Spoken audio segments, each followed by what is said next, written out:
Hello, hello, hello, bon matin, salut. Je voulais juste te montrer un petit truc. Là, je suis dans le potager de ma maman, au Kentucky, dans les États-Unis. Et je voulais te montrer un petit peu la différence de culture et ce que je ferais si je restais plus longtemps chez elle. Donc, les premières années, donc, ils sont arrivés, ils avaient une sorte de grosse pelouse, ça faisait une prairie, c'était un petit peu abandonné, donc ça faisait beaucoup d'herbe. Et ici, ils ont délimité donc leur petit carré.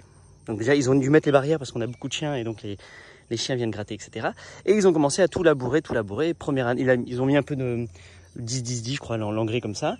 Et première année, une profusion de nourriture incroyable, c'était magnifique, etc. Deuxième année, superbe. Et troisième année, ça commence à stagner. Et la quatrième année, ils galèrent, etc. Donc, pour moi, ce que je pense, quand tu retournes le sol, en fait, quand ils ont créé le chaos, forcément, ça a déclenché plein de choses, plein de fertilité, gros boom de fertilité, c'était cool. En plus, un petit peu l'apport d'engrais qu'ils ont mis, ça a fait une belle réaction. Deuxième année, ça a plus ou moins suivi. Et après, ce qui se passe, c'est que dès que tu vas retourner le sol, il y a des milliers de graines qui sont là depuis des années, qui attendent qu'une chose, c'est qu'il y a une perturbation dans le sol, que ce soit gratté par un sanglier ou par un astéroïde ou je sais pas quoi. Et dès que le sol est retourné, ces graines-là se reviennent à la lumière et elles vont sortir. Donc ce qui se passe, c'est que dès que tu laboures, même si c'est bien, ça te fait une belle terre, tu as l'impression que c'est propre, tu as un canevas libre pour aller planter tes petits trucs, il y a des milliers de graines qui vont ressortir dans tous les sens. Et à chaque fois que tu vas retourner la terre, ça va faire la même chose. Et c'est normal, c'est le système, c'est comme si tu te blessais, c'est une croûte qui est en train de se faire. Ça vient recouvrir, il faut absolument dans le vide là, ce qu'il va falloir faire, c'est que ça va se remplir. Donc ça va revenir en vert.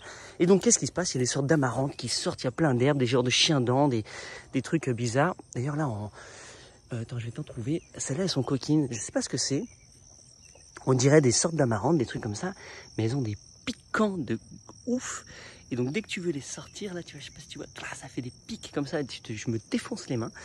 Donc bon, donc là, je passe beaucoup de temps à essayer de désherber, essayer de récupérer, même si ça va, les plantes s'en sortent. C'est pas le top du top, parce que les légumes, c'est pas des grands, c'est pas des sauvages, c'est un peu, ils ont l'habitude d'être tranquilles, ils aiment bien être nourris, etc. Surtout, j'imagine que c'est des graines non sélectionnées, c'est-à-dire que c'est soit des F1, des trucs comme ça, des graines achetées.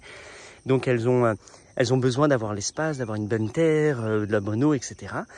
Et les autres herbes, elles sont là, elles sont là pour régénérer. Donc elles vont forcément prendre le dessus, elles vont un peu pousser, etc. Dans les racines, elles vont prendre la priorité. Elles vont choper toute la bouffe. Et toi, ton job, ça va être d'enlever constamment les racines, enfin toutes les herbes, si tu as envie que ça aide. Donc moi, ce que j'aurais fait ici, déjà, au pire, je comprends, tu laboures une première fois, il n'y a pas de souci, mais directement, tu recouvres. Idéalement, tu recouvres d'un BRF, d'un broyat, d'un mulch assez épais. Quand je te dis assez épais, c'est minimum ça, vas-y, tu peux y aller comme ça, tu peux mettre autant que tu veux.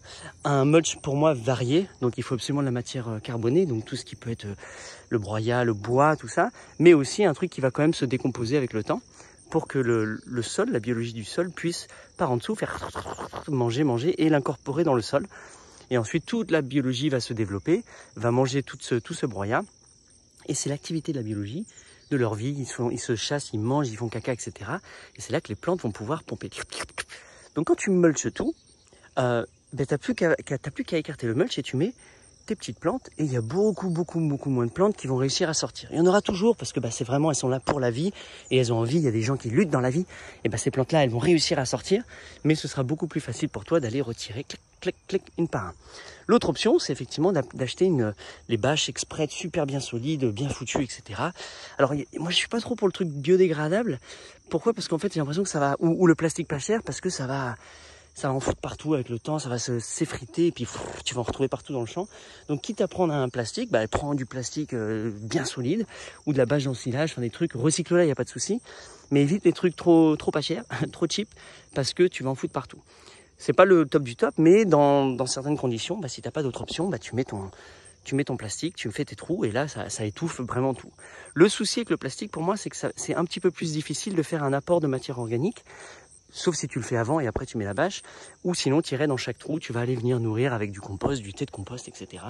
Mais bon, le plastique, c'est pas super beau, c'est pas super écolo, etc. Donc, je comprends si t'as pas trop envie, mais ça peut te changer la vie. L'autre option, c'est ça, c'est de constamment, donc je t'ai dit, mettre de la tonte, etc., couvrir. Et sinon, pour pas trop se prendre la tête, là, ils auraient pu par exemple faire des bacs. Donc juste faire des grandes planches, alors un coffrage s'ils ont envie, monter la terre, remplir de terre. Et une fois que c'est en coffrage, etc., il y a beaucoup moins, ce sera beaucoup plus facile à maîtriser parce que tu vas avoir moins de graines qui vont rentrer, moins de choses qui vont rentrer, plus simple par rapport à la hauteur. Sauf que ça demande énormément de travail en amont, quoi. Il faut venir. Donc moi, ma maman, elle a plus de 60 ans, elle n'a pas envie d'être à quatre pattes en train de désherber. Donc si on avait fait des bacs, tu vois, des sortes de grandes planches maraîchères, mais avec du coffrage, c'est beaucoup moins difficile pour se pencher. Et tu peux avoir un meilleur contrôle parce qu'une fois que tu as bien fait ta planche maraîchère, ça va être vraiment plus facile. Encore un mulch toujours, mulch à fond et ça va venir. Maintenant, ce que tu peux faire, une autre option, moi ce que j'aime bien et ce que je t'encouragerais de faire, c'est de, quitte à avoir, tu vois, tes lignes dedans, et puisqu'il y a des plantes qui veulent pousser, toi tu mets des plantes intercalaires, c'est-à-dire qu'au lieu de laisser les mauvaises herbes pousser, encore une fois, oui, je sais, on dit pas les mauvaises herbes, mais c'est des herbes que tu n'as pas envie, les herbes que tu manges pas malheureusement, même si l'amarante tu peux manger, c'est pas ils ont pas envie d'en manger, c'est tout. Donc c'est une mauvaise herbe, c'est pas un truc que tu as envie de bouffer. Ça, t'as pas envie de bouffer ça, voilà, malheureusement. Donc au lieu de laisser les herbes spontanées, endogènes et qui viennent d'ici prendre le dessus, toi tu viens placer encore plus de nourriture, des petites salades, des petits radis, des petits trucs pour remplir, ou des couvre-sols. C'est-à-dire des plantes qui vont justement recouvrir pour protéger, pour créer un mulch vivant. Et comme ça s'active toute l'année. Mais sinon, voilà, moi je serais plus pour avoir de la matière organique à fond. Bon, maintenant il faut la trouver. Donc c'est pour ça que tu plantes plein d'arbres, des buissons, des trucs comme ça. Tu vois, tous les saules, etc. Pour aller récupérer toute cette matière, la broyer, la mettre ici.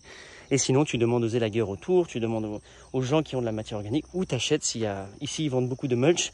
Sauf que des fois les mulch sont traités. Avec des produits chimiques, donc pour en plus décourager la repousse, mais c'est pas ça que tu veux parce que ce genre de produit va aller dans le sol et ta plante elle va le pomper, donc t'as pas trop envie d'avoir ça. Donc voilà moi ce que j'aurais fait et ce que j'ai proposé dans ce petit jardin, mais forcément comme je suis que de passage, je ne vais pas pouvoir maintenir ça, mais ça aurait été une truc. Sinon ça va être une course perpétuelle et tu n'arriveras jamais à éliminer de façon mécanique les graines, parce qu'il y en a déjà il y en a tellement, et qu'il suffit que, voilà, par exemple, tu t'es loupé, là, t'as pas eu le temps de désherber celle-là, là, même si je la coupe, les graines, il y a une sorte de mécanisme, alors peut-être pas celle-là, mais la plupart des graines vont quand même réussir, c'est-à-dire que la plante, elle va avoir assez de jus pour aller, une sorte de maturité, remettre des graines dedans, et refaire, et sinon, t'as les oiseaux qui viennent pondre leurs graines, et t'as le vent qui ramène des graines, donc tu auras constamment et toujours des graines. Et c'est là où c'est intéressant, je pense que si tu étudiais au microscope ce qu'il y a dans ton sol, là, tu verrais le paquet de graines qu'il y a, c'est absolument hallucinant, et des graines assez vieilles qui sont en dormance et qui attendaient qu'une chose, c'était d'avoir un petit coup de boost pour pouvoir sortir. Donc voilà, idéalement, quand tu coupes toutes ces herbes, par exemple là tu vois les amarantes sont déjà montées là comme ça, là je le ferai pas en mulch, alors j'irai à la limite couper le dessus, ça je l'enlèverai, je le mettrai ailleurs, et le reste de la matière, tout ce qui est végétatif, tout ce qui est végétal et où il n'y a pas de graines, tu peux t'en resservir de paillage pour renourrir le sol, il n'y a aucun souci, mais attention à qui tu remets dans ton paillage, parce que le paillage va aussi reprendre les graines, et dès que tu vas gratouiller, ça va ressortir. Mais voilà, petit à petit. Sinon, ce qui est cool avec ce genre de système, par contre, c'est que tu vois, toutes les laitues, là, toutes les salades qui vont monter en graines, plein de choses, ça va se ressemer beaucoup plus simple, beaucoup plus facilement. Donc toi, tu viens sans rien faire, ou alors juste en secouant tes salades, là, ça se repousse partout, sauf qu'il y a énormément d'autres amis qui vont vouloir sortir, celles que tu veux pas. Voilà. Et là, juste pour te dire, je sais pas combien ça fait, ça va faire peut-être 10 mètres sur 10 mètres. T'as largement de quoi faire un super potager. Même s'il y avait que la moitié, tu peux faire énormément. Donc je ne vais pas rester ici assez longtemps malheureusement, mais ça aurait été une option pour moi de montrer comment on peut transformer rapidement une pelouse en jardin potager. Et c'est un peu ce que je vais faire de plus en plus aux États-Unis. Je vais mettre des annonces, je vais parler aux gens, je vais aller frapper aux portes et leur dire: est-ce que ça vous dit de transformer, de faire un bac? Donc tu vois, s'ils ont un petit jardin comme ça, genre laissez-moi bien, on fait juste un petit bac. Et de un bac, forcément, tu vas découvrir, tu vas t'intéresser aux plantes, aux légumes, etc. Tu vas aimer, et puis rapidement, tu vas me demander un deuxième, un troisième, un quatrième, un cinquième. Et l'idée, voilà, c'est de transformer un peu ces pelouses en espace nourricier. Et puis si j'arrive à leur dire: mettez un fruitier, ça fait du sens, mettez ça, c'est cool. Donc par exemple, ici, tu vois, le soleil se lève, il pète de chaleur, mais c'est grave, et tout ce qui est autour, là, tu crames. Il y a 2 endroits où tu as envie d'être, c'est là-bas, sous C'est pour ça qu'on a mis une balançoire. Et là, sous ce chêne. C'est pour ça que ma mère a aussi planté des sols pleureurs et qu'il faut absolument mettre des arbres pour que ça puisse, pour que tu puisses avoir de l'ombre. Donc ça, j'ai aussi essayé de lui encourager de mettre plus d'arbres. Sauf qu'avec tous les chiens, ils sont coquins, ils te déterrent tout, ils t'arrachent les arbres, ils te les ramènent, ils sont trop contents. Donc il faut protéger, il faut faire ça. Et cette barrière, aussi artisanale et belle qu'elle soit, ne tient pas trop bien les chiens hors de... Mais les chiens, ils sautent facilement au-dessus, mais ils ont compris que plus ou moins c'était l'espace du jardin.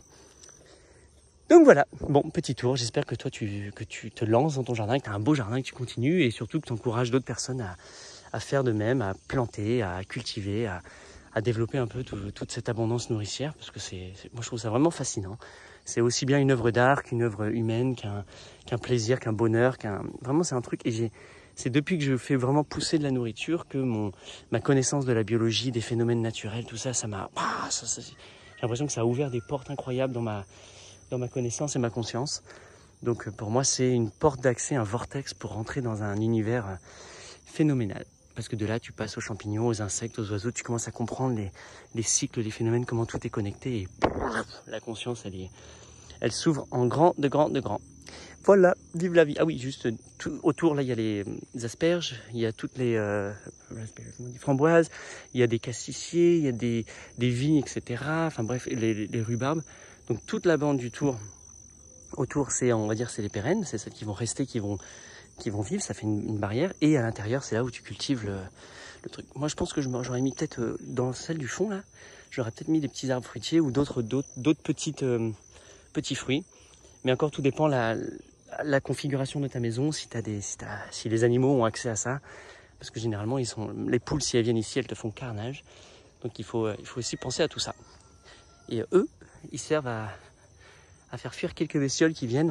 Comme on a des petits poules et des fois des petits chiens, il y a plein de, je sais pas comment ils s'appellent, il y a des grandes buses, là, des sortes d'aigles qui viennent, qui font des plongées et qui te chopent leurs animaux. C'est pas très cool. Bon, j'avais planté mon café là-bas. Merci, très belle journée à toi. Profite. Ah oui, une dernière chose. Tu vois les framboisiers, quand tu les installes, ils vont courir, ils vont vouloir se balader. Donc là, il y a plein de bébés framboisiers qui sont en train de sortir, qui vont vouloir prendre de l'espace. Tu vois, eux, ils vont tout doucement éliminer l'herbe locale, parce qu'en poussant, ils vont changer la biologie du sol, l'herbe ne va plus pouvoir pousser, ils vont gagner du terrain.